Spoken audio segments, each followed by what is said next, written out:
Sahana Vavatu, Sahano Bhunaktu, Sahaviryan Karavavahai, Tejasvinavadhitamastu ma vidvishavahai. Om Shanti Shanti Shanti. Om. Om. Good. Welcome back to our weekly Bhagavad Gita class. We continue on Chapter 2, and we'll begin, as we do each time, reciting the verses immediately before and after where we're studying in the text. We'll begin our recitation today with verse 16, and please glance at the meaning while I'm chanting so that you know what the meaning is as you chant. Repeat after me. Verse 16, yes. Na sato vidyate bhavo, na sato vidyate bhavo, na bhavo vidyate sataha, na bhavo vidyate sataha, ubhayorapi drishtontas, ubhayorapi drishtontas, tvanayos tattva darshavihi, tvanayos tattva darshavihi, avinashitu tadvidhi, avinashitu tadvidhi, yena sarvamidam tatam, yena sarvamidam tatam, vinashamavyayasya, vinashamavyayasya, na kaschid kartum arhati, na kaschid kartum arhati, antavantahi me deha, antavantahi me deha, nityasyokta sharirinaha, nityasyokta sharirinaha, anashino prameyasya, anashino prameyasya, tasmadyudhyasva bharata, tasmadyudhyasva bharata, yahenam veti hantaram, yahenam veti hantaram, yaschainam manyate hatam, yaschainam manyate hatam, ubhau tau navijanito, ubhau tau navijanito, nayam hanti na hanyate, nayam hanti na hanyate, na jayate mriyate vakadachana, na jayate mriyate vakadachana, nayam bhutva bhavita vanabhuyaha, nayam bhutva bhavita vanabhuyaha, ajo nityashashvato yam purano, ajo nityashashvato yam purano, na hanyate hanyamane sharire, na hanyate hanyamane sharire, veda vinashinam nityam, veda vinashinam nityam, yahena majam avyayam, yahena majam avyayam, katham sapurusha partha, katham sapurusha partha, kam ghatayati hantikam, kam ghatayati hantikam, vasansi chirnani yatha vihaya, vasamsi jirnani yatha vihaya, navani grihnati naroparani, navani grihnati naroparani, tatha sharirani vihani jirnani, tatha sharirani vihaya jirnani, anyani sanyati navani dehi, anyani sanyati navani deti, nainam chiddanti shastrani, nainam chindanti shastrani, nainam dahati pavakaha, nainam dahati pavakaha, na chainam kledayantyapo, na chainam kledayantyapo, na shoshayati marutaha, na shoshayati marutaha. Good. We'll stop there and pick up the thread. You notice the dramatic shift of meter, and when the meter shifts, our mode of chanting also shifts. We begin today with verse 18. Let's just recite it again, just to get focused on the verse 18. Antavantai me deha, antavantai me deha, nityasyokta sharirinaha, nityasyokta sharirinaha, anashino prameyasya, anashino prameyasya, tasmadyudhyasva bharata, tasmadyudhyasva bharata. Ime dehaha antavantaha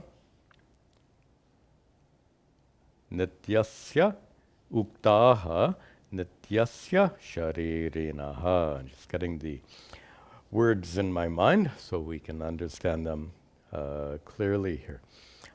We actually have a little vocabulary that it would be worthwhile to make sure that we understand several words clearly that are used frequently in the Bhagavad Gita and elsewhere.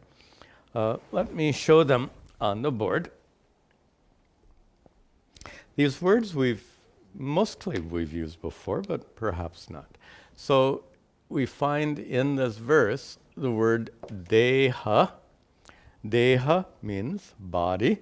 The usual etymological translation is dahana yogya, that which is fit for burning after they're dead, deha. Another word we frequently use, which is a synonym for deha, is sharira.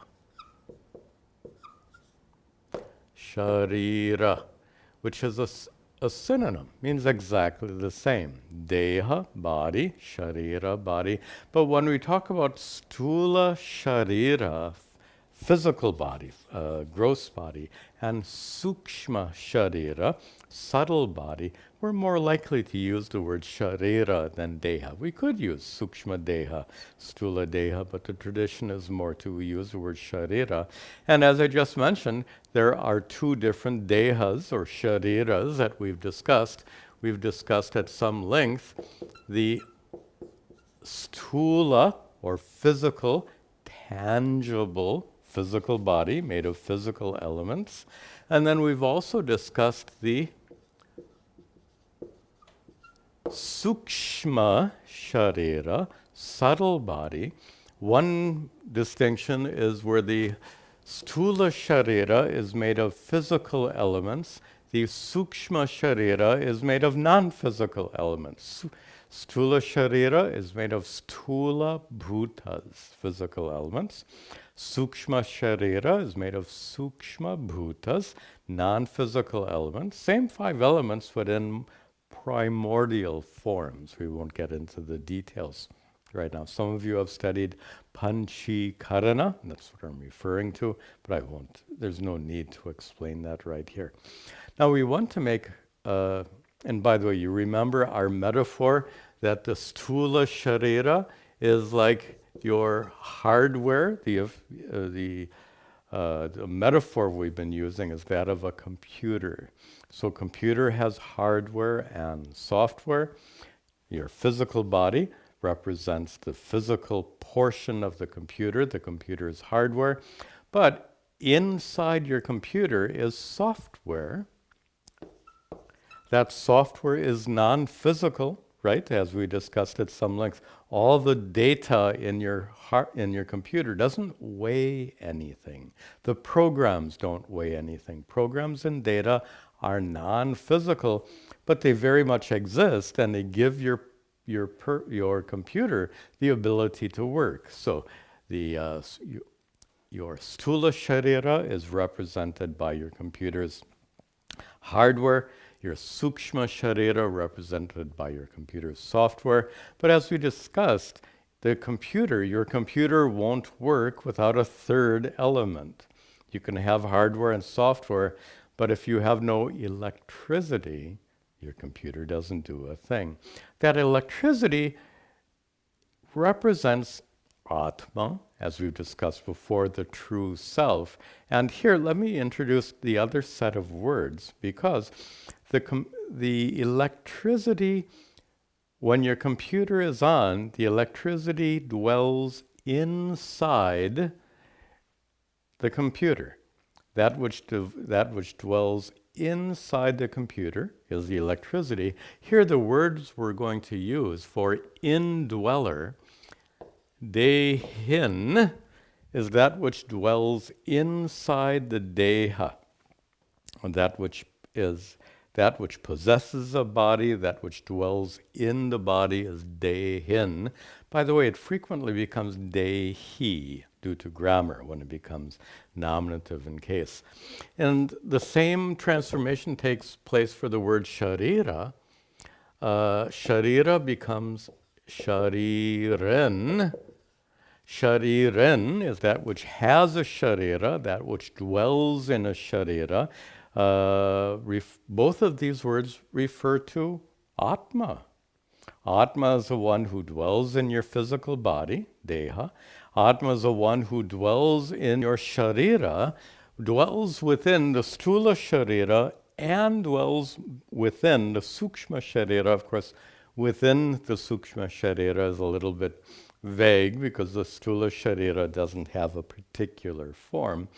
But we can say that consciousness, Atma, just to pick up our prior discussions, Atma in the most fundamental and simple sense is consciousness, the consciousness by which your mind and thoughts and emotions are known.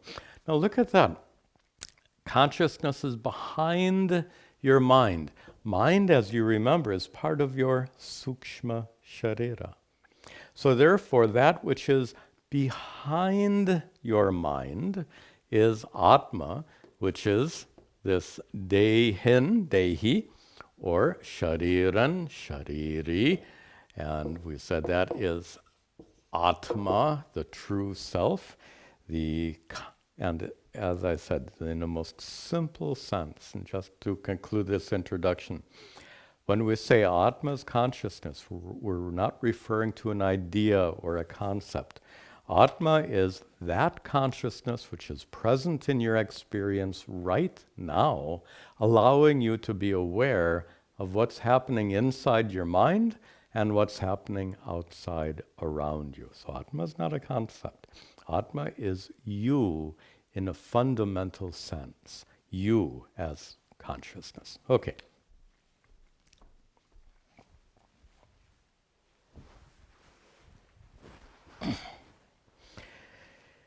Okay, that brief introduction will help us with this verse a lot, because you see both the word shariren in the second line and deha in the first line. Those words are used. So deha in plural here.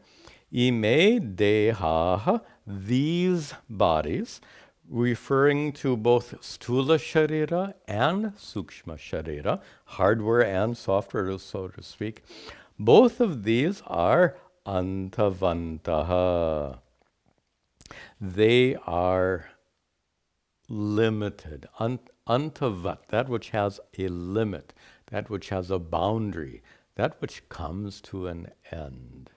So your computer won't last forever. So your computer eventually, actually what happens is it becomes out of date and you retire it. It often ends up being recycled someplace. In fact, we'll come back to that recycling metaphor a little bit later. So, ime dehaha, these physical bodies, stula shariras, and sukshma sharira, subtle bodies, they are antavantaha. They are limited, time-bound, mortal. And they, in the middle of the second line, uktaha, okay, you have to break the words apart, nityasya uktaha. They are uktaha. They are said to be sharirinaha, belonging to the embodied being.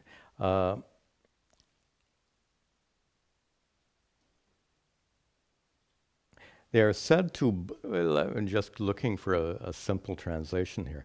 They are said to belong to the shariri, the indwelling being, as we said before, consciousness, atma, which is nityasya. Nitya here is an adjective to shariri. So these notice the difference between the bodies being mortal, time-bound, but they are invested with an immortal conscious being. That immortal conscious being is Atma. That Atma here is called Sharirin. So Sharirinaha, these time-bound mortal bodies belong to and are invested in physical bodies and sukshma shariras, and that which dwells within is nitya, eternal, unborn, uncreated, unchanging. You also remember our definition of sat from a prior class. We said sat or satyam is that which exists without change in all the three periods of time, past, present, and future. So look at the difference between antavantaha, that which is limited and time-bound, therefore asat by our definition, compared to nitya, referring to Atma, the indweller, which is sat, as in sat, chit, ananda. We've gone over that before. Okay, so these physical bodies, these time-bound physical bodies, belong to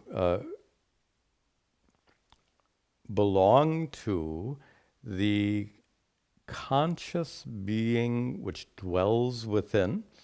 That conscious being which dwells within, which is nitya in the second line, and in the third line is anashi. Anashi, indestructible. So these are words now describing that indwelling Atma, consciousness. That consciousness is nitya, eternal, unchanging. That consciousness is anashi in the third line, indestructible, and that consciousness is aprameya. This word is problematic because it has several different meanings. Aprameya is sometimes translated as unknowable or unimaginable, inconceivable. Those translations are not helpful. The translation here, immeasurable. All of those words are meaningful. You can translate words in many ways. If you look up any English word in a big dictionary, you'll find many meanings. And if you look up prameya in a Sanskrit dictionary, you'll find many meanings. So for aprameya, we'll find many meanings, but we have to choose meanings that are helpful.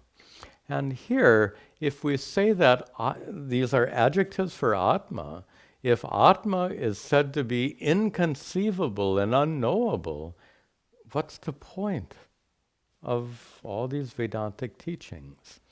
So the better translation here for aprameya is immeasurable, which is actually a very literal translation. You can't measure it. In fact, I think I joked with you before, Atma is a consciousness within you, and I think I asked you before, how tall is your consciousness? How wide? How much does it weigh, right? Consciousness is not a physical entity. It is in that sense immeasurable. If you want to use this word, translation as unknowable is commonly used, but then we have to qualify it. Atma is unknowable as an object. Generally, we know objects. We know things like the chair, we know things like cloth, but chair and cloth are objects. Atma exists, but not as a knowable object. In fact, Atma exists as you, the knowing subject. Do you see the difference? Very, very dramatic. So there are objects known to you, those objects are outside, and then there's the knowing subject, which is inside. So Atma is not knowable as an object. Atma is not measurable, can't be seen, heard, tasted, smelled, touched, etc. Atma is consciousness, your true self. So having established all this, Sri Krishna then concludes, Tasmat, therefore, Bharata, O descendant of King Bharat, O great Arjuna, Yudhyasva. Hindi mein, Yudh karo. Go and fight. And it has that, just like Yudh karo has that injunctive sense. You must do it. This Sanskrit term, Yudhyasva, has exactly the same sense. It's a command. Sri Krishna is saying, Arjuna, get up and fight. Remember, Arjuna has fallen to the seat of his chariot in the end of the first chapter, having been overcome by his emotions. Now, what is the sense here of this command, Arjuna, get up and fight? Remember, Arjuna doesn't want to fight because he doesn't want to kill Bhishma and Drona and all the people he loves. But Sri Krishna has just made the point, and that is, the essence of Bhishma and Drona will not die on the battlefields. Now, true, their bodies will die. Without doubt, Bhishma's body will fall dead on the battlefield. Drona's body will fall dead on the battlefield. Both of them killed eventually by Arjuna. Point is, when Arjuna loves Bhishma and Drona, he doesn't love their bodies. It's not the bodies that he is attached to.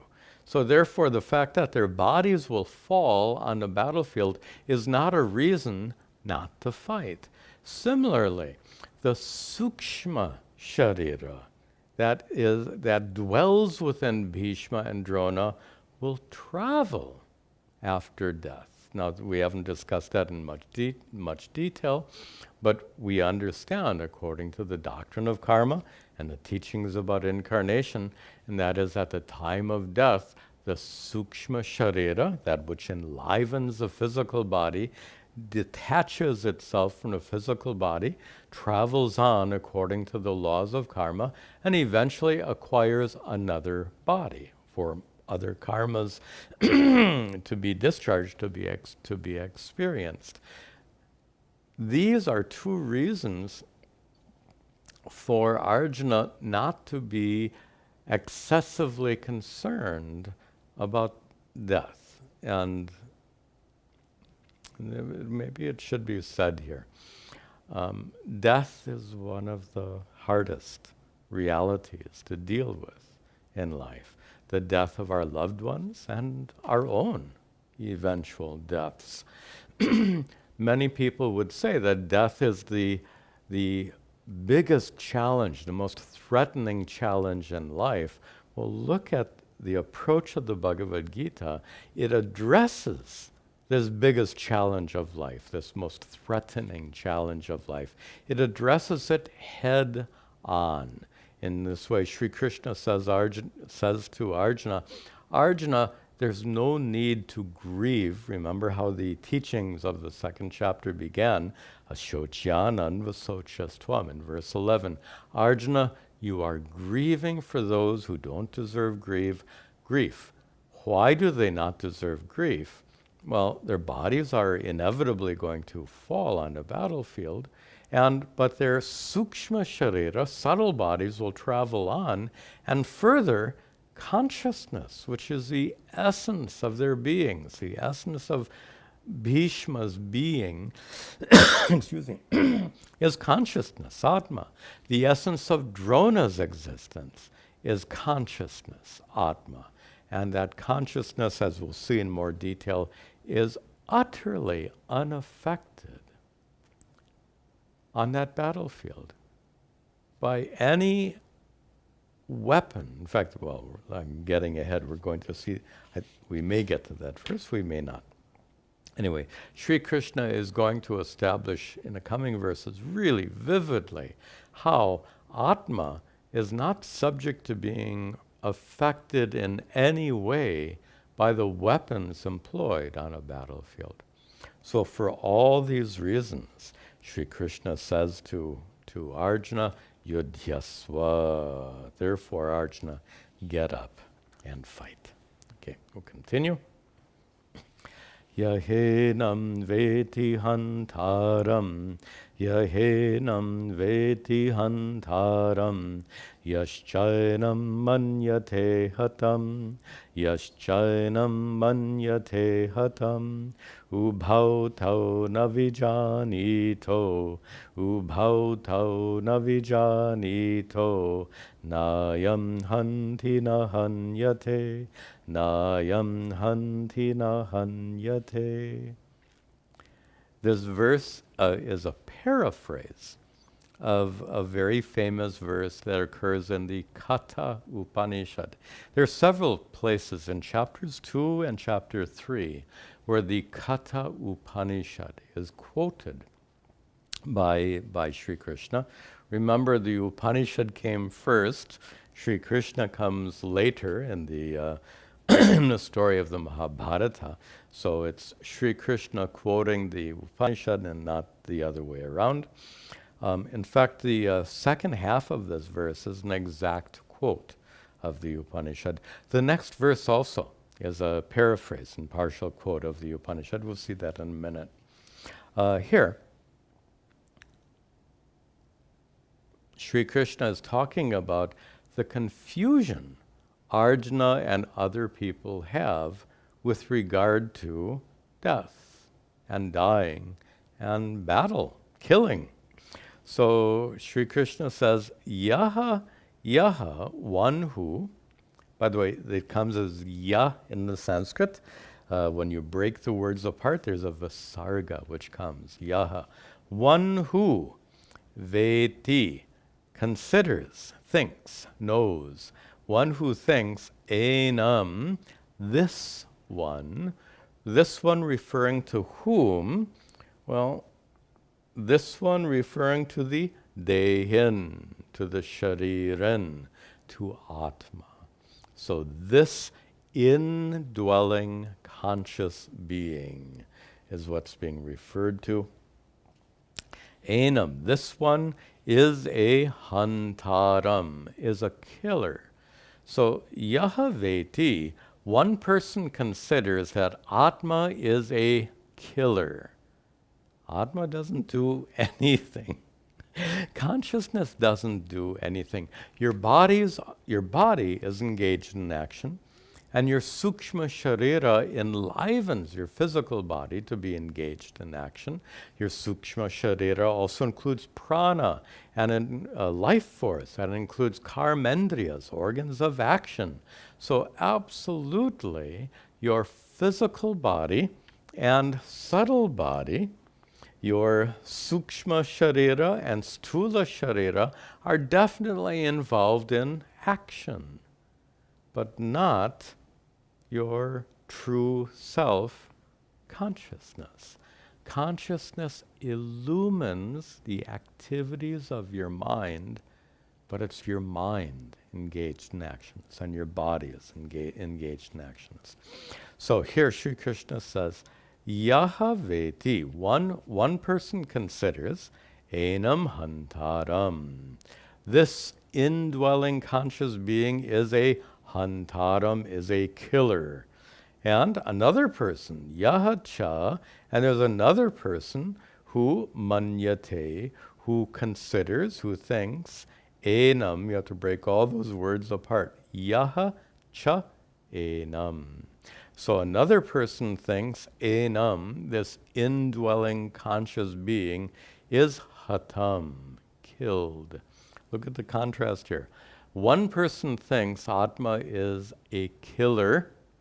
A second person thinks that Atma is killed. This is the contrast this verse sets up. And then Sri Krishna concludes, quoting the Upanishad, Tau Ubhau, both of them, both the one who thinks Atma is a killer and one who thinks Atma is killed, Tau Ubhau, both of them, na vijanitaha. Both of them don't know. Neither one of them understand correctly. What do they not understand correctly? That ayam, this one is what? That dehin, shariran, atma, true self, consciousness, ayam, this conscious being that dwells within, na hanti, cannot kill, na hanyate, nor can it be killed. In English, we use the word transcendent, that which is beyond the world, that which is beyond the mundane world is that which belongs to a different level of reality. We often refer to this indwelling self as the inner divinity. By calling it inner divinity, we say that it doesn't belong to the mundane world, it belongs to a higher reality, a divine reality. So that inner divinity, that Atma, that conscious self which dwells within, nahanti, doesn't kill, na hanyate, nor is it subject to being killed. So, and then Sri Krishna continues to quote from the Katha Upanishad with this verse. This verse also changes to the longer meter. It changes from the shorter meter of 8 syllables to the longer meter of 11 syllables. Na jayate mriyate vakadachana. Na jayate mriyate vakadachana. Nayam bhutva bhavita vanabhuyaha. Nayam bhutva bhavita vanabhuyaha. Ajo Shashvato yam purano, ajo nitya shashvato yam purano, na hanyate hanyamane sharire, na hanyate hanyamane sharire. So continuing to talk about that Atma, the indwelling self, and Sri Krishna says, na jayate, it was never born. Your body has a birth date. Your sukshma sharira has existed from the beginning of time, and then it associates itself with your physical body at the time of birth. In that whole process, what did Atma do? Atma just continued to exist as all-pervasive consciousness. This is a little subtle. Let's go back to the computer metaphor. Your computer hardware is very much engaged in the work of the computer. Electricity is running through the wires. The power supply is producing electricity. Inside each of the computer chips, certain devices called gates. The gates are turning on and off, ones and zeros. So all of this is physically happening in your computer. Similarly, the software is being, the term they use is the program is being executed. Now, executed not in the sense of being killed, executed in the sense of it is taking place. The computer programs are instructions for what the hardware should do. The program is instructions for the hardware, just as your mind gives instructions for what your body should do and should not do, what you should say, what you should not say. Those instructions are issued by your mind. In the same way, the program in your computer contains instructions for what the computer hardware should do. What does electricity do in your computer? Now, I don't want to get into the physics of it because the electrons actually physically move in wires. But here, could we not say that the activity of the hardware and software takes place because of electricity, but the electricity itself doesn't do the work? Electricity makes the work possible. Electricity makes the work of the hardware and software possible, but electricity just is. In the same way, consciousness just is. Consciousness makes the activity of your body and mind possible. There's a beautiful, beautiful metaphor that comes in a text called Panchadashi by Swami Vidyaranya. And the metaphor is, he says, consciousness is like the lamp on the stage in a theater. In ancient times, theaters were lit not by giant electric lights. Theaters were lit by lamps. So he said, think about that lamp on the stage of a theater. Because of the presence of that lamp, all the actors are able to engage in their roles because of the light. But the light itself doesn't do anything. The actors are performing their roles. They're engaged in activity. But that lamp on the stage itself doesn't do anything. This is a very lofty perspective of understanding your true nature as consciousness. We just got done saying it's transcendent, otherworldly, beyond the world. That which is in the world is engaged in activities.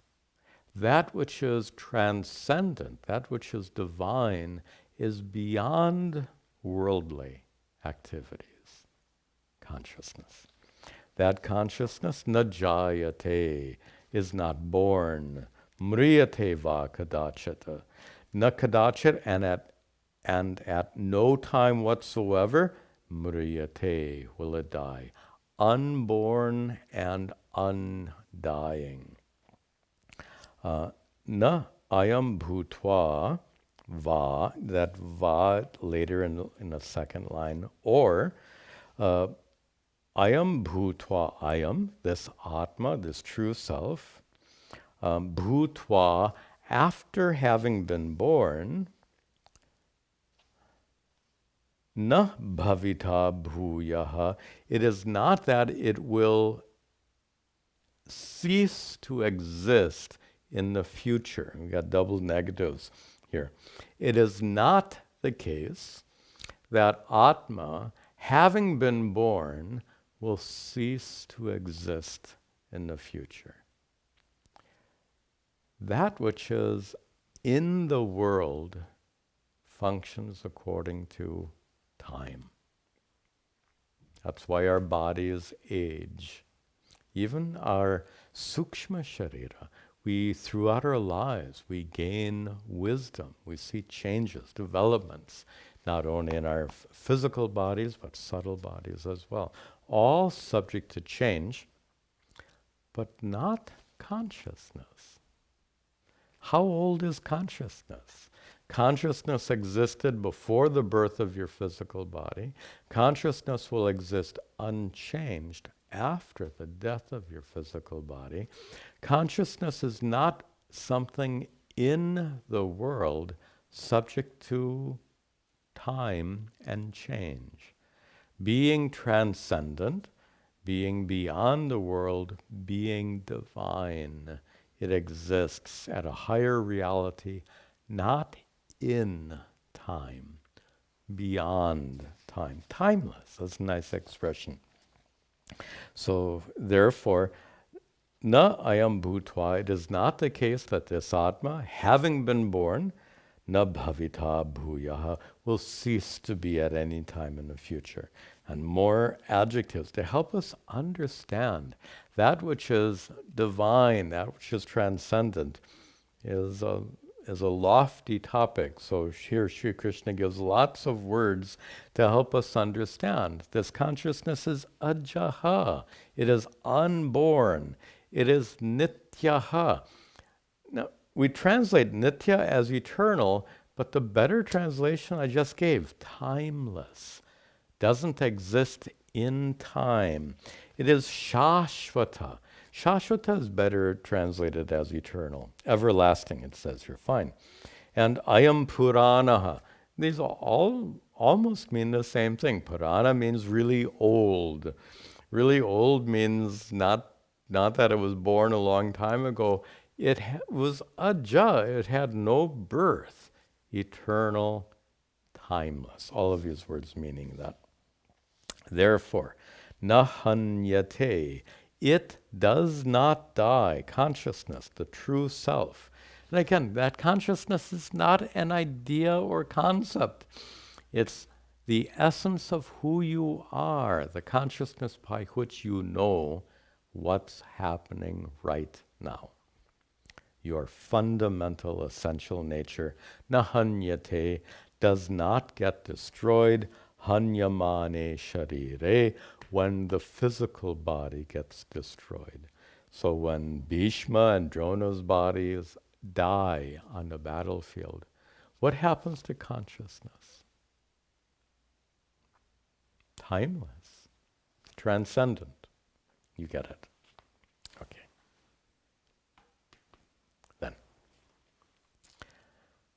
Veda vinashinam nityam, Veda vinashinam nityam, Yahena majam avyayam, Yahena majam avyayam, Katham sapurusha partha, Katham sapurusha partha, Kam ghatayati hantikam, Kam ghatayati hantikam.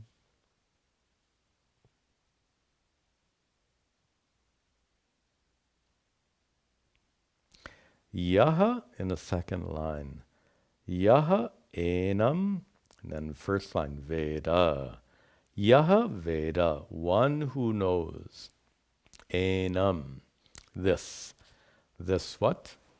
What are we talking about? This dehin, this sharirin, this indwelling conscious being, Atma, your true self. So yaha enam Veda, thank you. There we go. One who knows that true self, the truth of who you are, one who knows it as being, the first line, avinashinam, one who knows it to be indestructible, nasha or vinasha, means destruction. So avinashinam, that which is not subject to destruction, that consciousness. That consciousness which is nityam, as we said before, not eternal in the sense of that which exists for a long time, eternal in the sense of timeless, that which doesn't exist in the world of time, that which transcends the world of time. Ya enam Veda, the one who understands that consciousness to be ajam, in second line, unborn. And avyayam, imperishable is fine, changeless, that which undergoes no change whatsoever, that which doesn't decay, that which is imperishable, immutable is another word that's often used. So that consciousness, your body undergoes lots of change, as we know, and even sukshma sharira, as we discussed before, is constantly engaged in change and activity, not consciousness. Just like that lamp shining on the stage in ancient times, it doesn't do anything. Actions take place in the presence of that lamp. Similarly, in a computer, the computer hardware and software function in the presence of electricity. Similarly, your physical and subtle bodies, sthula and sukshma sharira, they function, they engage in action in the presence of consciousness. That consciousness itself, however, is unchanging and not directly involved in those activities. So that person who truly understands the nature of Atma, in the third line, Partha, O Arjuna, Saha Purushaha, that person, Katam, how will that person think? Katam Sapurushaha Partha, how will that person think, Arjuna? Kam ghatayati, hantikam. If you really get it, that consciousness, Atma, Satchit Ananda Atma, is transcendent, divine, not of this world, not engaged in worldly activities, transcending worldly activities. If you get it, then kam ghatayati. Whom does that Atma cause to kill? It's a little, Sanskrit is a little complex here. There's a causal. Kam ghatayati. Atma causes someone to kill whom? No, just to make it a little bit simple. Atma causes the, how can Atma cause anyone to cause the death of someone? Atma is not, ghatayati is a causal verb. It means to cause to kill. And cause to kill, come, whom? Whom can be killed? So cause to kill, and it's thinking about on the battlefield. A general may not immediately be involved, especially in modern warfare. You know this very well, that the generals are not on the battlefield at all. In modern warfare, they're far away from the battlefield, very safe, and using all kinds of electronics. They know what's happening on the battlefield. But yet, those generals cause all the activities on the battlefield. You can say that those generals cause the death of soldiers. And here Sri Krishna says, cause the death of whom? That kam ghatayati. Those generals cause the death of whom? Atma can't die. Hantikam, or those who are physically engaged in battle, hantikam, they kill whom? They are caused to die. I'm sorry, who is it that are caused to die? Who is it that is killed? Atma can't be caused to die. Atma can't be killed. That's Sri Krishna's view. The language here is a little bit little subtle, but making the same point again and again. And the point is that your true self, Satchidananda Atma, is not part of this worldly reality. Everything in this worldly reality is subject to change, subject to birth, subject to destruction. Atma is a transcendent reality, more real than anything in the world.